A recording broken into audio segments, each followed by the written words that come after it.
Pirri. I'm the owner and director of Hope for the Journey, a counseling group in Round Rock, Texas. This video is meant to help you better understand what is causing you or your loved one to feel so off.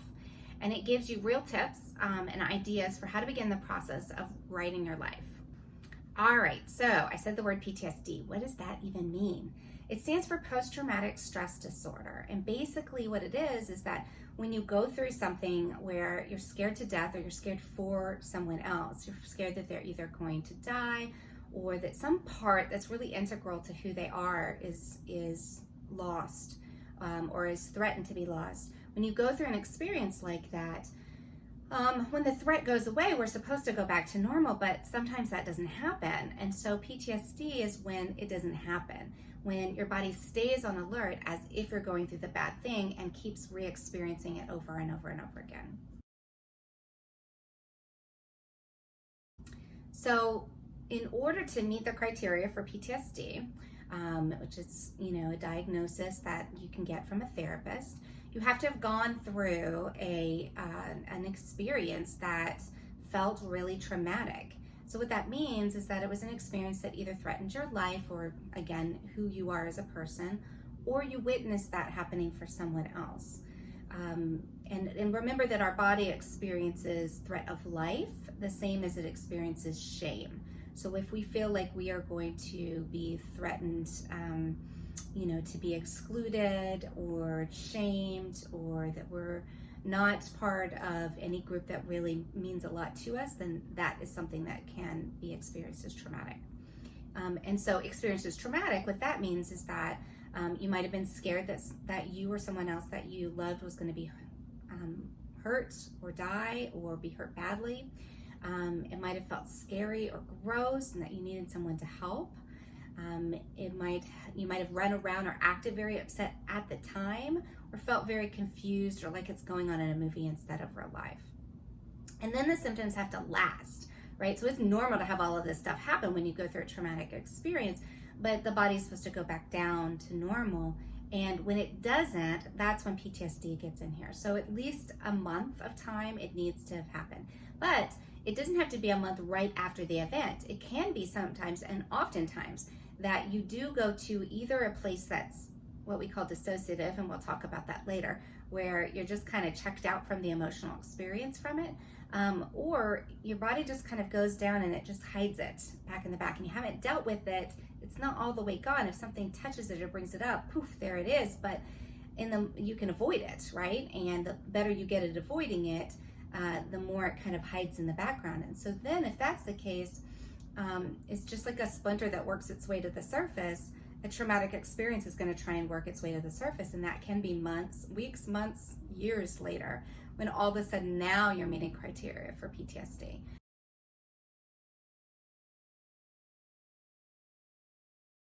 So some of the symptoms, some of the ways that people know that they have PTSD are, they're kind of separated into three different categories is the way I like to think about them. The first category is re-experiencing.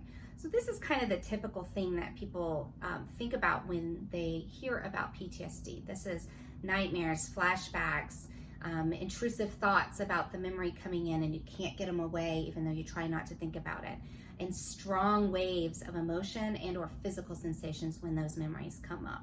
Another type of symptom that we think about that's combined with PTSD is avoidance. And I talked about this a little bit ago. It's normal to try and avoid things that are painful, right? So your body does it both intentionally and unintentionally. And ways of doing that, you might actively be avoiding thoughts or feelings about the event, just kind of shutting it down. You might be avoiding people or places that remind you of the event. Dissociation is what I was talking about earlier, and that's when there's just a disconnect between the event and any emotion or any physical sensations. You just kind of like tune it out. This is similar to kind of being in shock after a traumatic physical experience. You're just disconnected from the pain of the experience. Then there might be places where you are forgetting important parts of what happened or all of it.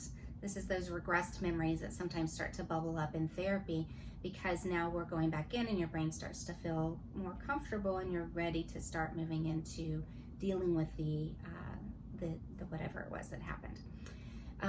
Another example of avoidance would be diminished interest. So that just means like you just don't care about anything anymore.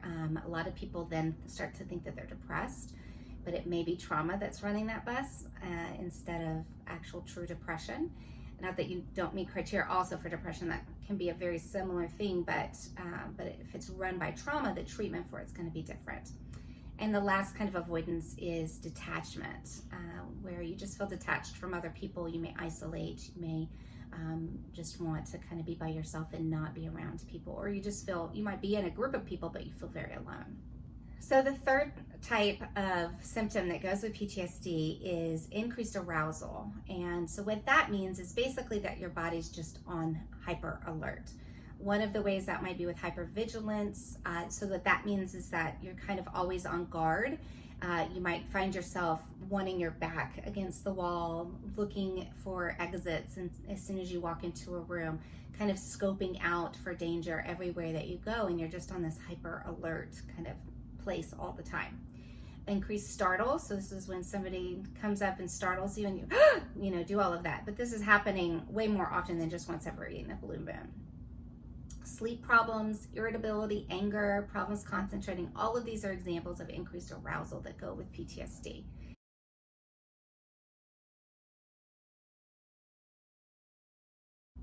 All right, so what does PTSD feel like? PTSD is like walking through a field that's just prickled with landmines, and you never know when it's going to go off. Another way I like to think about it is like a jack-in-the-box, and you just, never know when it's going to pop off. Especially when you're not in treatment and you're not quite sure what your triggers are. Some of them are going to be really obvious, like somebody actually brings up the memory. But a lot of them are a lot more subtle than that, because it can be as simple as like a smell. It can be a sound of someone's voice, or the way somebody touches you. It can be the time of year. They can be very subtle, and you might not even be aware of them. And so when that's happening, boom, you just never know when it's going to go off. When you're in treatment, one of the first things that we'll start to do is teach you how to settle that reaction back down and recognize what it is, and then dig out and start identifying what the triggers are, so that, if we can avoid them, especially while you're going through treatment, we're going to try to avoid them until you're ready to like ease into some of them. And then we're going to pick and choose what are the triggers that are going to be the ones that you can't avoid without it having a huge negative impact in your life. And so we're going to help you to kind of sort through those things. But so other things that, PTSD feels like, a lot of people say that it makes them feel crazy because you never know what's going to set you off. And 1 minute you're in one mood and the next you're completely different. It makes it really hard in relationships and really hard to trust yourself to do basic things like just going to sleep.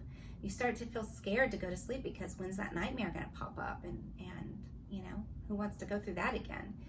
And it can shut down your ability to make good decisions and think critically. Like literally your brain will start to move a little bit in this back section that's more for emotional management. And this top part that's slower and takes a lot more energy, that's in decision making and, critical thinking and all of those good things, it just doesn't work. That's why people will lose, words, and they will make impulsive decisions and do all kinds of things that are not really like their true self when they're activated, because your brain just prioritizes the emotions over being able to make a good decision and think critically about things.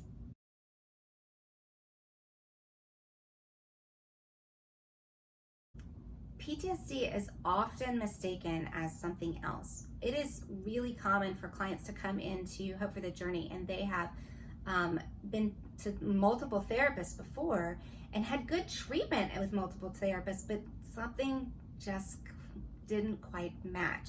Maybe it worked for a little while and then it just stopped working.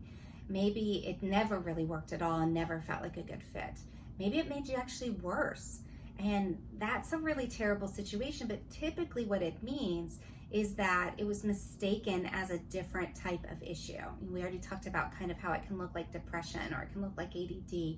Other common diagnoses that PTSD gets mistaken for are like bipolar disorder, strange, rare medical issues, because PTSD affects your body so much, and we'll talk about that in a little bit. All that stress hormones can build up like a toxin in your body, and it can start creating all of these medical issues that are really big complications, but they don't quite fit, and they're more complicated and they're harder to diagnose. And if you're just going the medical route, you're again missing the boat on what's driving this. And so we need to go from an emotional place and heal that, and then your body can start to heal and respond to the medications a lot more easily and all of that stuff. Oftentimes they'll just think I'm plain old crazy and call themselves names and labels and feel really terrible about themselves as people. And people with PTSD are not crazy. They know the difference between right and wrong. They are fully oriented most of the time, and when they are disoriented, it's because of a dissociative place, not because there's any real neurological, thing going on like schizophrenia. You can have PTSD with some of these other diagnoses. It's not that that's not the case, but until you've treated the trauma, you really don't know how much of it is trauma and how much of it is this other stuff, because it can look like so many other things.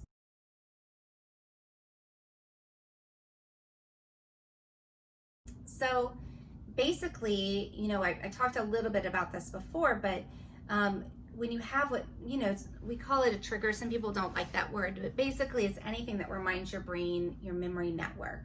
So your memory network, let's say this is the memory and it has all these, shoots off here, right? So it can be triggered by the actual memory. It can be triggered by an emotion that you're having. So let's say that you felt embarrassed when you were bullied. And then you get into a work situation and you have to public speak. And now you're not being bullied, but the emotion of embarrassment or shame triggers off this memory, and all of a sudden it feels very combative. It feels, your body experiences that with a really strong negative response that's more suited to the bullying than actually what's happening with you with the public speaking. Just an example. It can be triggered off by a physical sensation, by a sensory sensation, so like what you smell, hear, taste, touch, all of that sort of thing.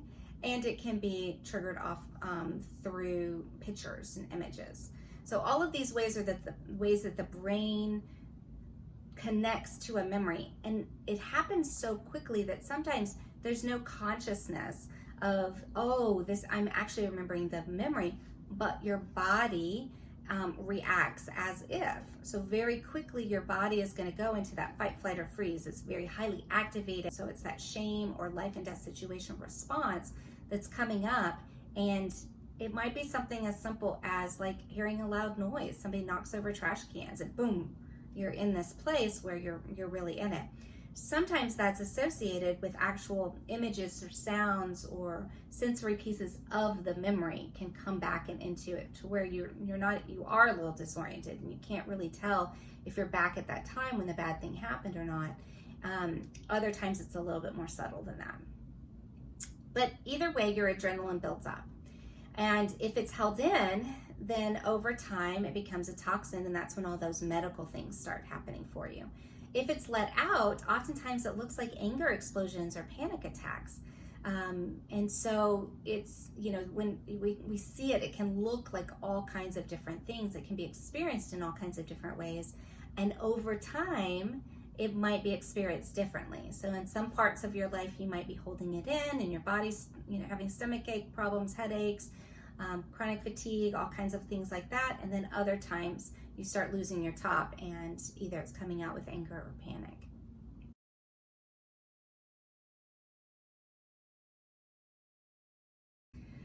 So I've talked a lot about PTSD, and it may feel a little overwhelming.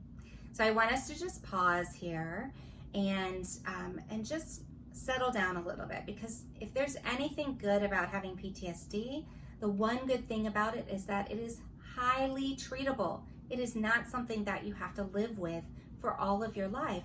And a good trauma therapist that is trained in how to help your body to settle down, how to help you know that you're grounded, and how to help you build resiliency as you're working through these memories, you can heal from it.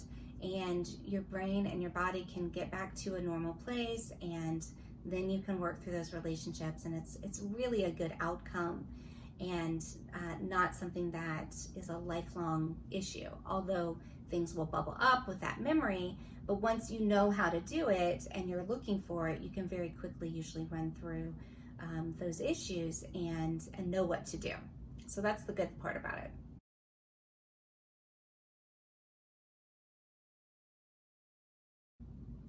So what does treatment look like?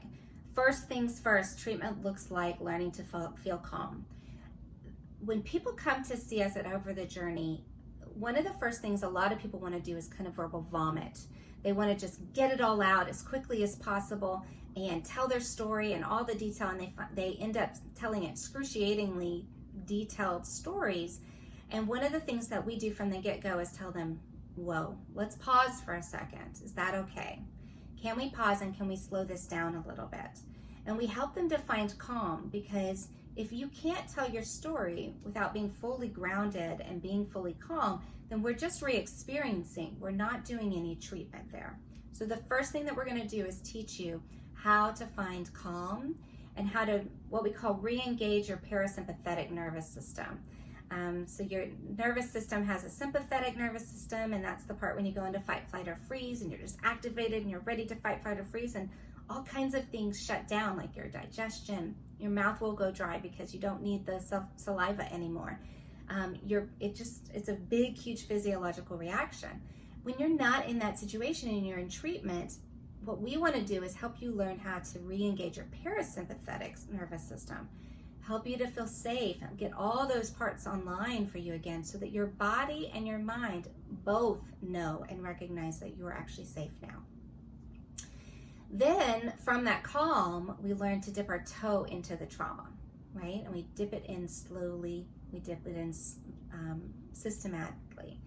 Treatments like EMDR, somatic experiencing, and cognitive behavioral therapy can help you to do this safely and help you to ease into it. So treatment for PTSD is way more directive than a lot of treatments. You're not just going to go and lay down on the couch and talk about what happened this week or talk about your dreams or things like that. No, we're going to make sure that you're doing this in a way that's actually helpful for you, because if we just let you go with it, then your body's just going to continue to re-experience things in the exact same way. And again, it's going to either make things worse, or it's not going to help, or it's not going to help for long if it does help a little bit. Then we're going to help you learn how to reintegrate. So who am I now, right? This is a question. So when you go through a trauma, it feels like you've learned something negative about yourself or about the world, right? Like I'm stupid, or it was all my fault, or I'm dirty. One of the things you're going to do with your therapist is reframe that for yourself, so that you can truly see what we see, which is that you're a survivor and you're strong and you are resilient, and you've got all this potential ahead of you. And once you're able to integrate that into some positive self-beliefs, then we start to help you build a plan for your future.